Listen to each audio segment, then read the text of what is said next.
విజయవాడ ఇంద్రకీలాద్రిపై కొలువై ఉన్న శ్రీ దుర్గా మల్లేశ్వర స్వామి వారి దేవస్థానానికి భక్తులు భారీగా తరలివచ్చారు. తెల్లవారుజాము నుంచే క్యూ లైన్లు భక్తులతో నిండిపోవడంతో ఆలయ పరిసర ప్రాంతాలన్నీ కిక్కిరిసిపోయాయి.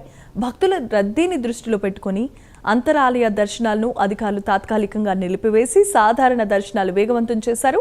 భక్తులకు ఎలాంటి ఇబ్బందులు తలెత్తకుండా ప్రత్యేకమైన ఏర్పాట్లు పూర్తి చేసినట్లు ఆలయ అధికారులు తెలిపారు.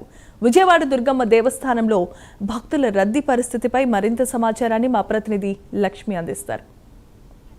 విజయవాడ దుర్గమ్మ దేవస్థానంలో ఉన్నాము. ఈ రోజు ఆషాఢ మాసం ఉన్న నేపథ్యంలో సారె సమర్పించేందుకు ఆదివారం కావడంతో భక్తులు చాలా పెద్ద సంఖ్యలో తరలి వచ్చారు. ఇంద్రకీలాద్రి ప్రాంగణం అంతా కూడా భక్తులతో కిక్కిరిసిపోయిన పరిస్థితి మనకు కనిపిస్తా ఉంది. మనతో మాట్లాడేందుకు ఈవో సీనా నాయక్ గారు ఉన్నారు. చెప్పండి, ఈ రోజు భక్తుల సంఖ్య ఎలా ఉంది? క్యూ లైన్లు అన్నీ కూడా రద్దీగా కనిపిస్తా ఉన్నాయి. ఎలా ఉంది ఇక్కడ ఏర్పాట్లు?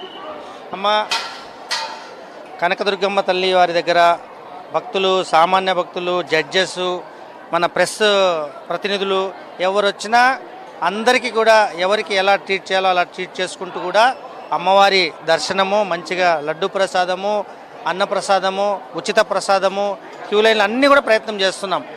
ఈరోజు ఆదివారం ముఖ్యంగా ఆషాఢం సారే సమర్పణ చేయడానికి వచ్చే భక్తులు చాలా మంది వస్తున్నారు. అందుకని ఉదయము 9 గంటల నుంచే మేము 500 టికెట్ ఆపేసి 500 టికెట్ క్యూ లైన్లో 300ని పంపించి 300 దాంట్లో 100 రూపాయలని పంపించి ఉచితం వాళ్ళని కూడా 100 రూపాయల్లో పంపించే ఏర్పాటు చేస్తున్నాము.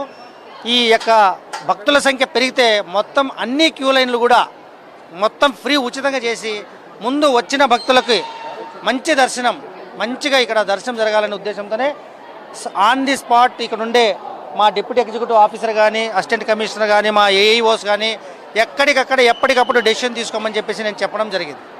మొత్తానికి చూసుకున్నట్లయితే అన్ని ఏర్పాట్లు కూడా చేశామని చెప్తున్నారు. చూడొచ్చు, ఇప్పుడు భక్తులు ఇంద్రకీలాద్రి ప్రాంగణం మొత్తం కూడా భక్తులతో కిక్కిరిసిపోయిన పరిస్థితి కనిపిస్తూ ఉంది. కొంతమంది గోరింటాకులు కూడా ఇక్కడ పెట్టుకుంటున్నారు. అమ్మ చెప్పండి, ఇట్లా గోరింటాకు ఆషాఢ మాసంలో పెట్టుకోవడం వల్ల ఏంటి ప్రతిఫలం అంటారు? అసలు ఏంటి అలా అంటారండి, ఆషాఢంలో పెట్టుకోవాలి అంటారు. అంతవరకే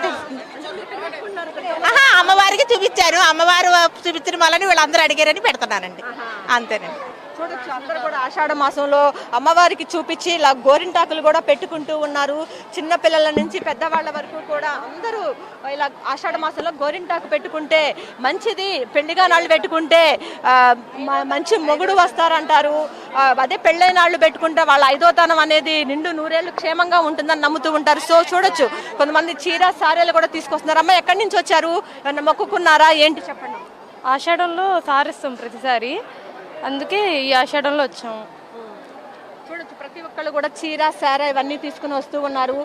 ఇంద్రకీలాద్రి ప్రాంగణం మొత్తం కూడా దుర్గమ్మ భక్తులతో అయితే నిండిపోయింది. చాలా మంది కూడా క్యూ లైన్లో పెద్ద ఎత్తున కూడా వేచి చూస్తున్న పరిస్థితి కనిపిస్తూ ఉంది. ప్రధానంగా ఈరోజు అంతరాలయ దర్శనాలన్నిటినీ కూడా నిలుపుదల చేశారు. అందరికీ కూడా మామూలు దర్శనాలను మాత్రమే కేటాయించడం జరిగింది. ఎందుకంటే ఇంద్రకీలాద్రి ప్రాంగణం మొత్తం కూడా భక్తులతో రద్దీతో ఉన్న నేపథ్యంలో విఐపి దర్శనాలు, వివిఐపి దర్శనాలు అన్నిటినీ కూడా నిలిపివేశామని చెప్పి కూడా ఈవో అయితే చెప్తున్న పరిస్థితి మనకు కనిపిస్తుంది. ఈ రోజు దాదాపు కూడా 50,000 మంది వరకు కూడా భక్తులు రావచ్చని అధికారులు అంచనా వేస్తున్నారు. దానికి తగ్గట్లుగా ఇక్కడ అన్ని ఏర్పాట్లు కూడా చేశారు. ఇది ఇక్కడ ఉన్న పరిస్థితి. కెమెరా పర్సన్ కిషోర్తో లక్ష్మి.